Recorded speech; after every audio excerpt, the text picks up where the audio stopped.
Beginilah tumpukan uang pecahan 100.000 senilai 565 miliar rupiah yang disita penyidik dalam kasus dugaan tindak pidana korupsi importasi gula di Kementerian Perdagangan tahun 2015-2016 pada Selasa petang. Uang disita dari tangan 9 tersangka yang diduga turut terlibat dalam kasus dugaan korupsi yang menjerat mantan Menteri Perdagangan Thomas Lembong. 9 orang yang menjadi tersangka diantaranya Direktur Utama PT Angels Products Tony Wijaya NG, Presiden Direktur PT Andalan Furnindo Wisnu Hendraningrat, Direktur Utama PT Sentra Usaha Tama Jaya Hansen Setiawan, Direktur Utama PT Medan Sugar Industri Indra Suryaningrat, Direktur Utama PT Makassar Tin Ten Suryanto Eka Prasetyo, Direktur PT Duta Sugar Internasional Henro Gianto Antonio Tiwon, Direktur Utama PT Kebun Tebu Maseni Ali Sanjaya, Direktur Utama PT Berkah Kemanis Makmur Hans Valita Hutama, dan Direktur Utama PT Permata Dunia Sukses Utama Eka Sapanca. Mereka merupakan para petinggi perusahaan gula swasta yang ditunjuk Thomas Lembong sebagai tempat pengolahan gula kristal mentah menjadi gula kristal putih. Penyidik masih terus berkoordinasi dengan Pusat Pelaporan dan Analisis Transaksi Keuangan untuk menelusuri aliran uang dari para tersangka ke Thomas Lembong. Meski para tersangka telah mengembalikan uang kerugian mereka, Kohar berjanji tuntutan ancaman hukuman terhadap mereka tidak akan berkurang. Tim penyidik pada Direktorat Penyidikan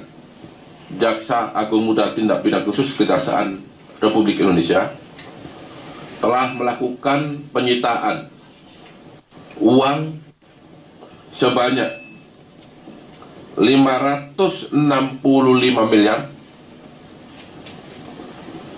339 juta